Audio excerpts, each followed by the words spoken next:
આજકાલ કોઈ ગામમાં સામાજિક પ્રસંગ હોય કે જાહેર પ્રસંગ હોય ત્યારે સૌથી પહેલો પ્રશ્ન જગ્યાને લઈને આવતો હોય છે. અને એમાં પણ ઉનાળા અને ચોમાસા જેવી ઋતુઓમાં તો ખુલ્લી જગ્યાએ પ્રસંગ પાર પાડવો ખૂબ અઘરો બની જતો હોય છે. પરંતુ હવે તમારે તમારા પ્રસંગમાં જગ્યાને લઈને ચિંતા કરવાની બિલકુલ જરૂર નથી. જી હા, તમારા ગામમાં પણ એક એવી જગ્યા હશે જ્યાં 500 લોકોની ક્ષમતા ધરાવતો શેડ્સ હશે. એમાં રસોડું હશે, મહિલા પુરુષ માટે અલગ શૌચાલય અને પાણીની પૂરતી વ્યવસ્થા હશે.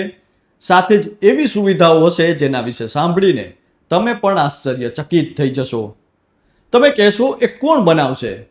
તો તમારા ગામમાં આ સુવિધા સરકાર બનાવી આપશે અને એ પણ બિલકુલ ફ્રી.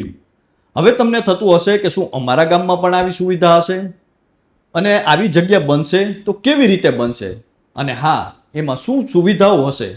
તો આવો જાણીએ. નમસ્કાર, આપની સાથે હું છું કૃપાલસિંહ જાડેજા અને ગુજરાત સરકારની અટલવાડી યોજના વિશે આજે વિગતે વાત કરીએ. વાત ગુજરાતી પર. આમ તો ગામડામાં કોઈ સામાજિક પ્રસંગ હોય કે પછી જાહેર પ્રસંગ હોય અથવા લોકોને કોઈ કામ માટે એક જગ્યાએ એકઠું થવાનું હોય ત્યારે સારી સુવિધાવાળી જગ્યા મળવી અઘરી થઈ જતી હોય છે. ત્યારે હાલમાં ગુજરાત સરકારે અટલવાડી યોજનાની જાહેરાત કરી છે, જેમાં ગામડામાં ઉત્તમ જગ્યાનો પ્રશ્ન હવે બિલકુલ નહીં રહે. શું છે આ યોજના?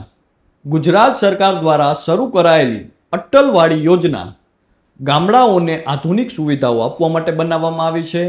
આ યોજના હેઠળ ગામોમાં એવી વ્યવસ્થા ઊભી કરવામાં આવશે જ્યાં લોકો સામાજિક, સાંસ્કૃતિક અને જાહેર કાર્યક્રમો સરળતાથી કરી શકે છે. એટલે આ યોજના થકી ગામડાઓમાં સામાજિક કે જાહેર પ્રસંગો થઈ શકે તેવું 500 નાગરિકોની ક્ષમતા ધરાવતું સામૂહિક સ્થળ બનાવવામાં આવશે. એટલું જ નહીં, કુદરતી આપત્તિ સમયે શેડનો ઉપયોગ શેલ્ટર હોમ તરીકે પણ કરી શકાશે. આ યોજના માટે સરકાર દ્વારા ચાલુ વર્ષના અંદાજપત્રમાં ₹60 કરોડની અંદાજિત જોગવાઈ કરવામાં આવી છે.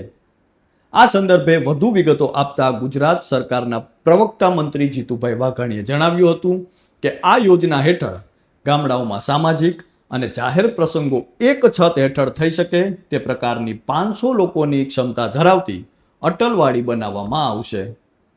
આ યોજનામાં શું સુવિધાઓ મળશે?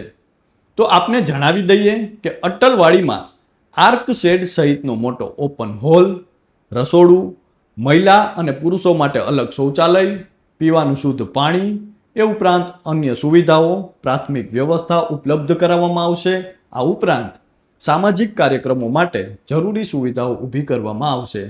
અહીં ગ્રામસભા, મહિલા મંડળ, યુવા કાર્યક્રમો અને સાંસ્કૃતિક પ્રસંગો સરળતાથી યોજી શકાશે. આ યોજનાથી ગામને શું ફાયદો થશે? તો આ યોજના દ્વારા ગામના લોકોને પોતાના ગામમાં જ સારી સુવિધાઓ મળશે. સામાજિક કાર્યક્રમો માટે હવે બહાર જવાની જરૂર નહીં રહે.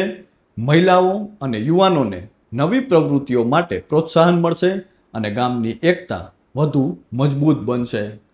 આ યોજના દ્વારા સરકારનો હેતુ ગામડાઓને પણ શહેર જેવી આધુનિક સુવિધાઓ આપવાનો છે. ગામનો વિકાસ માત્ર ભૌતિક સુવિધાઓથી જ નહીં પરંતુ સામાજિક રીતે મજબૂત બનાવવાથી થાય છે. એટલે અટલવાડી યોજના એ જ દિશામાં એક મહત્વપૂર્ણ પગલું માનવામાં આવી રહ્યું છે. કયા ગામોને મળશે આ યોજનાનો લાભ? તો આપને જણાવી દઈએ કે આ યોજનાનો લાભ એવા ગામોને મળશે જે ગામો 2000થી વધુની વસ્તી ધરાવતા હોય. આ ઉપરાંત જ્યારે કોઈ ભારે વરસાદ, પૂર, વાવાઝોડું જેવી કુદરતી આપત્તિ સમયે અટલવાડીનો શેલ્ટર હોમ તરીકે પણ ઉપયોગ થઈ શકશે. તો હાલ તો આ યોજના દ્વારા ગામડામાં હવે કોઈ પણ પ્રસંગ હોય, જાહેર હોય કે પછી સામાજિક હોય, તે પ્રસંગે છે ખાસ કરીને એક એવી જગ્યા મળી રહેવાની છે જેમાં દરેક લોકો છે એક જગ્યાએ એકઠા થઈ શકે અને પોતાનો પ્રસંગ છે તે આસાનીથી પાર પાડી શકે, અને જેમાં અનેક એવી પ્રાથમિક સુવિધાઓ હશે. એ સાથે જ પ્રસંગાનુરૂપ સુવિધાઓ પણ ઉપલબ્ધ કરાવવામાં આવશે. તો હાલ તો આ યોજનાની ચોમેર ચર્ચાઓ થઈ રહી છે, કારણ કે લોકોના જીવન સાથે જોડાયેલો આ મુદ્દો છે. કારણ કે કોઈ પણ પ્રસંગ હોય ત્યારે સૌથી મોટો પ્રશ્ન સુવિધાવાળી જગ્યાઓનો થતો હોય છે. ત્યારે ગામડામાં આ પ્રકારની સુવિધાઓ મળે જ્યાં તમામ પ્રકારની પ્રાથમિક વ્યવસ્થા પણ હોય તો કોઈ પણ પ્રસંગ છે તે આસાનીથી ઉકલી જાય છે. એટલે કે જોઈએ તો સામાજિક પ્રસંગ હોય અને આ સાથે જાહેર પ્રસંગ હોય કે પછી અન્ય પ્રસંગો હોય ત્યારે પણ આ સેટ્સ છે તેનો ઉપયોગ કરી શકાશે. તો હાલ તો બસ આટલું જ. ફરી મળતા રહીશું વાત ગુજરાતી પર.